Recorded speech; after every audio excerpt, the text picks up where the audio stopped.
नमस्कार, स्वागतम। आज के अंक में मुंड मुद्रा की चर्चा करेंगे। एक ऐसी दुर्लभ मुद्रा जिसका प्रयोग करके आप न सिर्फ लौकिक बल्कि पारलौकिक लाभ भी प्राप्त कर सकते हैं। बहुत ही विशिष्ट तांत्रिक मुद्रा है ये और बहुत अप्रचलित मुद्रा है क्योंकि इसके बारे में सामान्य जन को जानकारी बहुत कम है। लेकिन हमारे चैनल पर आप हमेशा वही सामग्री पाएंगे जो कि अप्रचलित हो, दुर्लभ हो। तो मुंड मुद्रा लेकर के आए हैं तंत्र ग्रंथों से, जिसके बारे में कहा गया कि ये काली पूजा, नवरात्र के दिन चल रहे हैं, माता काली के उपासकों के लिए वरदान है ये मुद्रा। मुंड मुद्रा इसका नाम है। शिव के किसी भी रूप की आप उपासना करते हो, मुंड मुद्रा का प्रयोग करें तो भगवान शिव की कृपा भी आपको प्राप्त होगी और जो काली के उपासक हैं उनको काली देवी की कृपा भी प्राप्त होगी।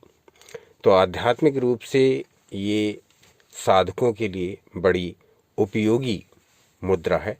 इसके अतिरिक्त इसके जो लाभ हैं, सामान्य जीवन में इसके जो लाभ हैं, जो साधना नहीं करते हैं या अध्यात्म से जुड़े हुए नहीं भी हैं और केवल मुद्राओं का अभ्यास करके लाभ प्राप्त करना चाहते हैं, उनको भी यदि वो इस मुद्रा का 5 मिनट प्रतिदिन अभ्यास करें तो बहुत लाभ होगा। कारण कि हमारे मणिपुर चक्र को सक्रिय करने वाली एक विशिष्ट मुद्रा है।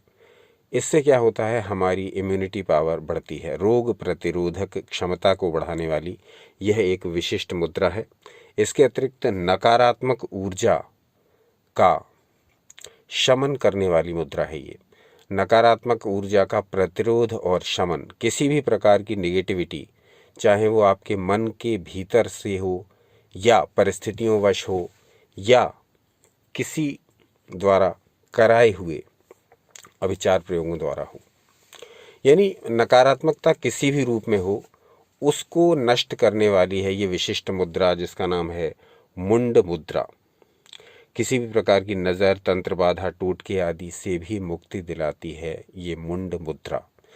तंत्र मुद्रा है ये, तांत्रिक लोग इसका प्रयोग बहुत करते हैं और आपके लिए इस विशिष्ट मुद्रा के प्रयोग लेकर के आए हैं। किस प्रकार से ये मुद्रा बनानी है और किस प्रकार से इसका अभ्यास करना है, ये सारी जानकारी प्रस्तुत करेंगे। तो मात्र 5 मिनट प्रतिदिन, 3 मिनट से प्रारंभ कर दीजिए और 3 से मात्र 2 मिनट और बढ़ा करके मात्र 5 मिनट प्रतिदिन इसका अभ्यास कर लेंगे तो समस्त प्रकार की नकारात्मकता दूर होगी, रोग प्रतिरोधक क्षमता बढ़ेगी। इसके अतिरिक्त शिव और काली के उपासकों को उनकी कृपा अतिशीघ्र प्राप्त होगी। जो लोग चक्र साधना करते हैं, जो लोग कुंडलिनी साधना करते हैं, उन्हें भी यह मुद्रा बहुत उपयोगी सिद्ध होती है क्योंकि ये मणिपुर चक्र को एनर्जाइज करती है, मणिपुर चक्र को ऊर्जा देती है। तो देखते हैं मुंड मुद्रा के विषय में तंत्र शास्त्र क्या कहते हैं। आपकी स्क्रीन पर प्रदर्शित हो रहे श्लोक, इनको ध्यान से देखिए, चाहें तो नोट भी कर सकते हैं। कहा गया, पृष्ठे क्रोडान्तरें गुष्ठ मुष्टिं कृत्वा करस्य च मध्यमाग्रं तु दक्षस्य तथा लम्ब्य प्रयत्नतः मध्यमेनायतर्जन्या मंगुष्ठाग्रे तु योजयेत् दर्शयेत् दक्षिणे भागे मुंडमुद्रेयमुच्यते। अब इसी में इस मुद्रा को कैसे लगाया जाएगा उसकी पूरी विधि समझा दी गई है। मुंड मुद्रा को लगाने की समझते हैं कैसे। अब आपकी स्क्रीन पर एक चित्र प्रदर्शित हो रहा है जिसमें इस मुद्रा को कैसे लगाना है ये दिखाया गया है। बहुत ही सिंपल, बहुत सरल विधि है, समझ लीजिए। कहा गया है, अंगूठे को भीतर रखते हुए बाएं हाथ की मुट्ठी बांधें, यानी बाएं हाथ की मुट्ठी बांध लीजिए और अपना जो अंगूठा है उसको अंदर कर लीजिए, मोड़ करके अंदर कर लीजिए, जिससे कि आपका ये आधा प्रोसेस पूरा हुआ।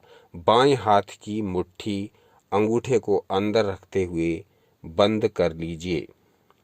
अब दाएं हाथ की मध्यमा, अनामिका और कनिष्ठा को थोड़ा सा मोड़ लीजिए। दाएं हाथ की, पहले आपने लेफ्ट हैंड से क्या किया, अंगूठे को भीतर किया और मुट्ठी बंद कर ली। अब राइट हैंड से क्या करेंगे, राइट हैंड की जो मध्यमा उंगली है, जो अनामिका उंगली है और जो कनिष्ठा उंगली है, उसको मोड़ लेंगे।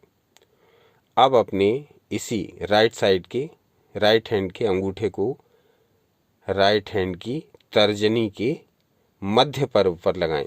यानी ये जो पोर बने हुए हैं उंगलियों के, आपके लाइन बनी हुई हैं, तो इसमें ये जो ऊपर का पोर है, ये सबसे ऊपरी पोर है, और इससे जो बीच का आपका पोर है, यानी आपकी जो हाथों में उंगलियां बनी हुई हैं, उसका आपका बीच का जो भाग है, उंगली के बीच का जो पोर्शन है, उस पर आप चित्र के अनुसार अपने अंगूठे को लगाएंगे। अब इस प्रकार समायोजित दाएं हाथ को बाईं मुट्ठी पर रख लीजिए। जैसे चित्र में दिखाया गया है कि दाएं हाथ की जो पोजीशन बनी हुई है, उसके ऊपर बाएं हाथ की मुट्ठी रखी हुई है, और बाएं हाथ की जो मुट्ठी रखी हुई है, इसमें अंगूठा भीतर की ओर है। तो इस भांति रखे हुए हाथों को दाईं ओर साधक अपनी दृष्टि को केंद्रित करे, इसे मुंड मुद्रा कहते हैं। यह भगवती काली की पूजा में प्रदर्शित की जाती है। तो ये है इस मुद्रा को लगाने की विधि। और यदि आप इस विधि से नियमित रूप से या तो माँ काली के साधक हैं या शिव साधक हैं, तो अपनी पूजा के समय पूरे टाइम आप यही मुद्रा लगा करके रखें। आप जो भी स्तोत्र पाठ करते हैं, चालीसा पाठ करते हैं, मंत्र बीज मंत्र का जाप करते हैं, श्लोक पढ़ते हैं, यानी पूजा के समय आप जो भी भाव रखते हुए जो भी वाक्यों का उच्चारण करते हैं, उस पूरे समय आप इस मुंड मुद्रा को लगा करके रखिए। निश्चित ही कुछ ही दिनों में आपको इसका अतुलित प्रभाव अनुभव होगा, क्योंकि ये मुद्रा तंत्र ग्रंथों में वर्णित है। और जैसा कि हम जानते ही हैं कि कलयुग में वैदिक रीति से किए हुए कर्म उतनी सफलता नहीं दिला पाते जितना कि तंत्र विधि से किए हुए कर्म, क्योंकि कलयुग में तंत्र विधि से किए हुए कर्म अधिक तीव्रता से, अधिक शीघ्रता से संपन्न होते हैं। तो इस मुद्रा का अभ्यास अपने दैनिक जीवन में अपनाइए, और साधना करते हों तो इस मुद्रा का प्रयोग साधना में करिए। साधना न करते हों, कई लोग ऐसे हैं कि जो किसी भी प्रकार की साधना नहीं करते, वो केवल शारीरिक और मानसिक स्वास्थ्य की दृष्टि से ही आसन, प्राणायाम, ध्यान, त्राटक और मुद्राओं का प्रयोग करते हैं, परंतु अध्यात्म से वो नहीं जुड़े हुए हैं। तो ऐसे लोगों के लिए भी ये मुद्रा लाभ करेगी। इससे उनकी इम्यूनिटी पावर बढ़ जाएगी, रोग प्रतिरोधक क्षमता बढ़ेगी। इसके अतिरिक्त किसी भी प्रकार की दूषित प्रवृत्तियां उनसे दूर रहेंगी, विशेष तौर से नकारात्मक शक्तियां उनसे दूर रहेंगी। इसके अतिरिक्त जो लोग चक्र साधना करते हैं, उनके लिए भी बड़ी आवश्यक है, क्योंकि ये मणिपुर चक्र को ऊर्जावान बनाती है। मणिपुर चक्र को विशेष ऊर्जा देने वाली ये एक विशिष्ट मुद्रा है। तो आज का अंक कैसा लगा ये अवश्य बताइए।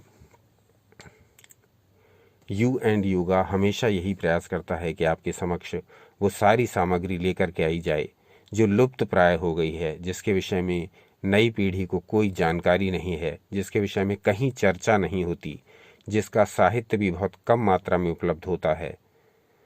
तो इसी प्रकार की सारी सामग्री हम ढूंढ ढूंढ करके आपके समक्ष प्रस्तुत करते रहते हैं। हम अपने प्रयास में कितना सफल हो पाते हैं ये कमेंट करके बताइए। आज का अंक कैसा लगा ये अवश्य बताइए। अपना अनमोल समय हमें देने के लिए बहुत बहुत धन्यवाद। सनातन शास्त्रों से जुड़े रहें, सदा आनंदित रहें।